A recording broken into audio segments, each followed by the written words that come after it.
Simulasi ini mengangkat kasus prokrastinasi dalam belajar, yaitu kebiasaan menunda belajar hingga akhirnya memunculkan rasa cemas dan panik menjelang deadline. Masalah ini sering terjadi karena individu sebenarnya ingin belajar tapi kesulitan untuk memulai. Halo, terima kasih sudah datang di hari. Selamat siang dan bagaimana kabar Pak? Alhamdulillah, kalau kabar fisik baik Ibu. Oke, alhamdulillah. Oke, sebelum kita mengikuti sesi konseling ini, bersedia jadi kita? Iya Bu, sedia juga. Jadi bersedia. Oke, sebelumnya saya dulu mau sampaikan kalau sebelum kita lanjut ke pembahasannya, maka sampaikan kalau udah sedikit mau bercerita apapun, karena rahasia Anda itu dijaga di. Lihat bahwa konselor sedang membangun raport atau hubungan awal yang hangat melalui sapaan dan pertanyaan sederhana mengenai keadaan konseling. Dan konselor juga menunjukkan sikap attending, meminta kesediaan konseling untuk mengikuti sesi kali ini, serta menjelaskan asas kerahasiaan agar konseling merasa aman, nyaman, dan lebih terbuka dalam bercerita. Silakan bagi cerita apa yang dialami akhir-akhir ini. Oke baik Ibu, jadi jujur baru pertama kali cerita begini Ibu, jadi agak grogi sebenarnya. Jadi sebenarnya Ibu selalu Kak merasa bersalah sama diriku sendiri karena sering Kak menunda-nunda tugas Ibu.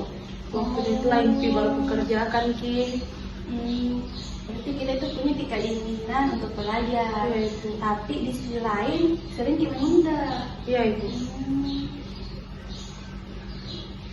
Oke, coba kita ceritakan biasanya situasi apa yang pernah kita buat sampai menunda tugas. Biasanya Ibu ada niatan untuk mau kerja tugas, tapi pas lihat materinya itu kayak susah. Kenapa kayak susah ini tugas? Jadi akhirnya itu ada rasa malas yang datang dan akhirnya aku tunda lagi itu tugasku Ibu. Oh, jadi sebelum kita mulai siap itu atau sebelum memulai saja mungkin untuk perasaan Pak berat untuk lakukan ini. Iya Ibu, bahkan biasa kadang mulai merasa capek di luar, padahal belum Pak kerja itu tugas baru kuliah Ibu. Terus lalu setelah itu kita lakukan apa? Ya biasa karena kuliah itu tugas bilang susah nanti dia jadi saya orangnya Ibu tipikal yang cepat ke distract, jadi akhirnya aku tunda, pegang HP, scroll TikTok, scroll gitu Ibu. Jadi bagaimana itu kalau mendekati deadline-nya waktunya? Jujur Ibu, saya orang yang paling sering terlambat kumpul tugas karena begitu Ibu, karena saya lihat susah sekali materinya, nanti dia gampang nih itu scroll TikTok saya dulu. Akhirnya Ibu pas tugas itu baru pikir kerja cepat, akhirnya tidak maksimal di tugasku Ibu karena deadline. Berarti ini ada polanya. Iya, merasa sulit, terus kayak tunda, terdistraksi, terus panik lagi di akhirnya. Iya Ibu, saya banget nih itu. Melalui percakapan tadi, bisa terlihat bahwa konselor sedang mengeksplorasi masalah secara lebih mendalam. Pernyataan seperti terbuka, paraphrasing, dan refleksi perasaan yang digunakan untuk membangun konseling mengenali pola yang dialaminya, yaitu merasa materi sulit, menunda, terdistraksi, lalu pada akhirnya panik. Terus kalau ini kondisinya terus terjadi, dampaknya ke kita itu bagaimana?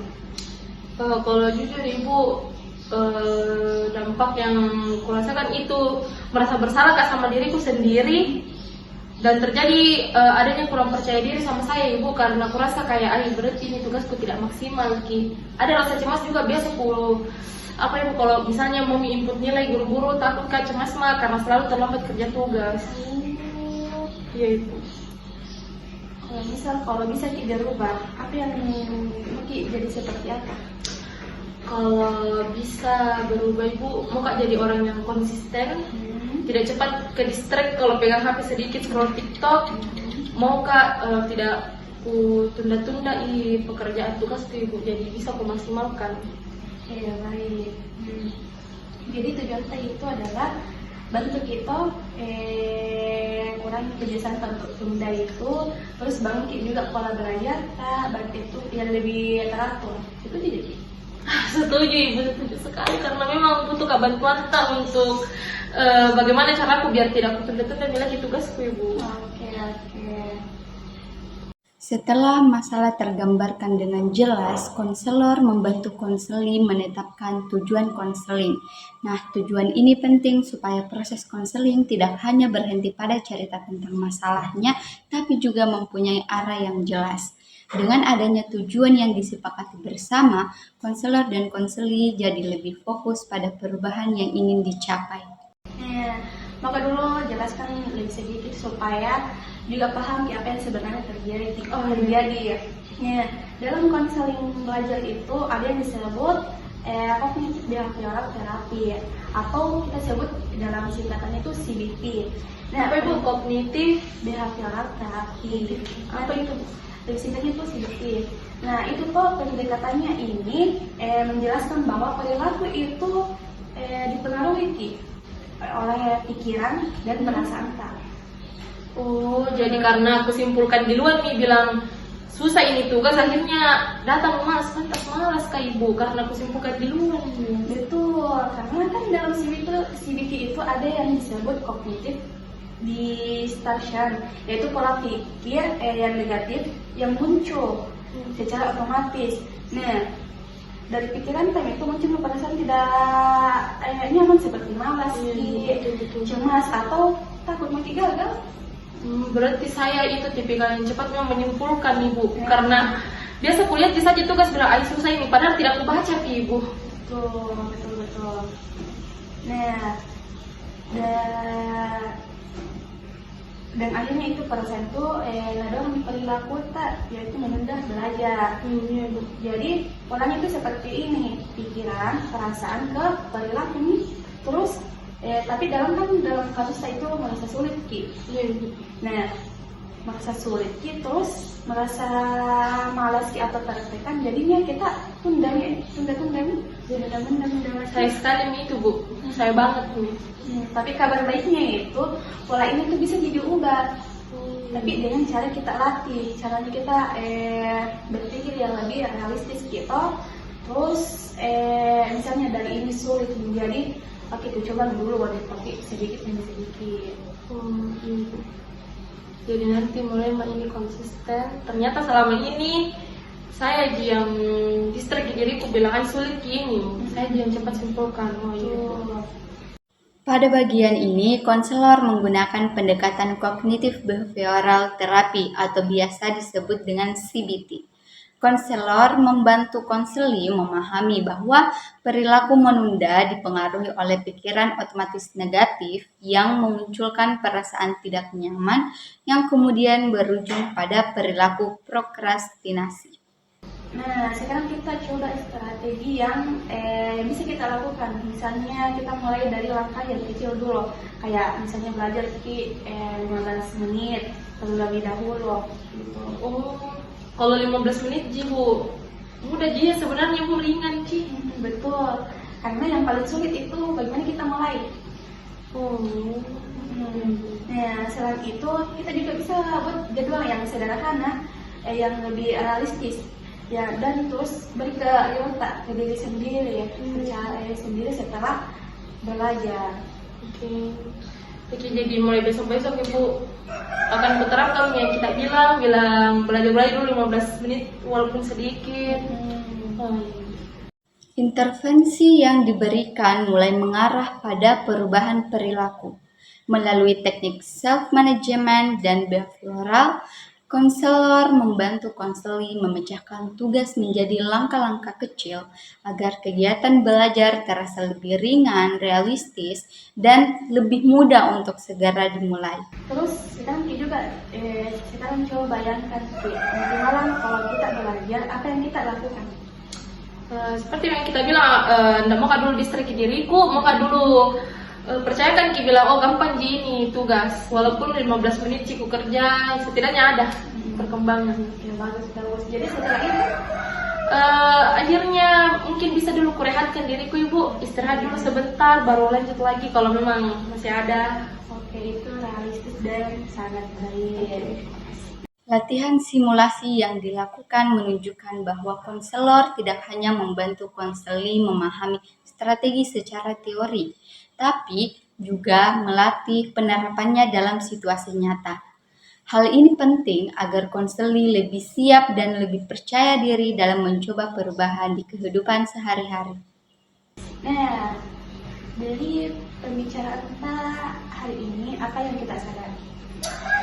Jadi aku sadari nih ibu kalau sebenarnya bukankah tidak mampu, bukankah tidak bisa, bukankah juga sebenarnya malas, tapi karena ke distrik diriku sama pikiranku sendiri bilang ini tugas susah, jadi akhirnya malas kak dan lagi bekerja ibu. Jadi besok-besok kayaknya mulai berpositif thinking sama tugas-tugas.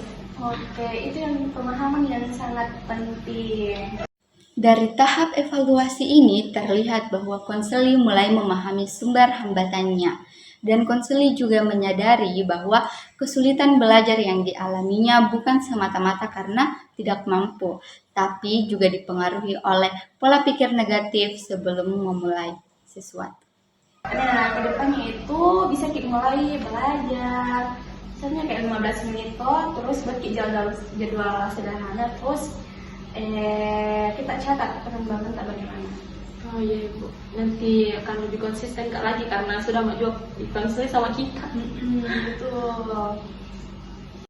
Melalui tindak lanjut, konselor membantu konseli menyusun langkah konkret yang dapat dilakukan setelah sesi ini berakhir. Tahap ini penting agar hasil konseling tidak berhenti pada pemahaman saja, tapi benar-benar dilatih menjadi kebiasaan baru yang lebih adaptif. Oke, dari sesi ini dapat saya simpulkan bahwa sebenarnya itu punya kemampuan untuk belajar dengan baik. Hanya saja selama ini terhambat oleh pola kita yang buat menunda untuk memulai. Nah, melalui proses ini sudah mulai pahami hubungan antara pikiran, perasaan, dan perilaku bagaimana, serta cara menemukan yang lebih realistis. Terus untuk bisa memulai belajar secara bertahap. Nah, saya harap strategi ini yang sudah kita bahas bisa kita terapkan secara konsisten. Dan ingat bahwa perubahan itu tidak harus langsung besar, perlahan-lahan saja. Yang penting adalah bagaimana kita cara memulai dan bagaimana kita lakukan secara berlanjut lagi. Oke baik ibu, terima kasih juga ibu karena sudah mau cerita ke kita, dapat buka juga solusi. Ada juga aku tahu tentang apa tadi CBT. Iya, CBT yang dimana itu ternyata pola pikirku yang cepat sekali menyimpulkan. Jadi besok-besok akan konsisten ibu biar dari hal kecil 15 menit dulu belajar. Oke baik, terima kasih ibu. Oke, baik, sama-sama. Terima kasih sudah. Oh iya, iya. Secara keseluruhan, simulasi ini menunjukkan bahwa konseling belajar dapat membantu konseli memahami akar masalah, mengenali kaitan antara pikiran, perasaan, dan perilaku, serta membangun strategi yang lebih sehat untuk mengurangi prokrastinasi.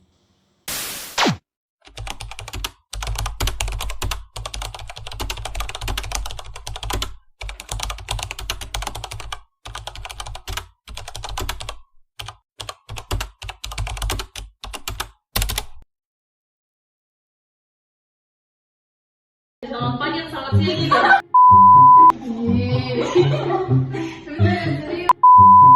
Basa-basi. Selamat pagi. Selamat siang. Dua, tiga.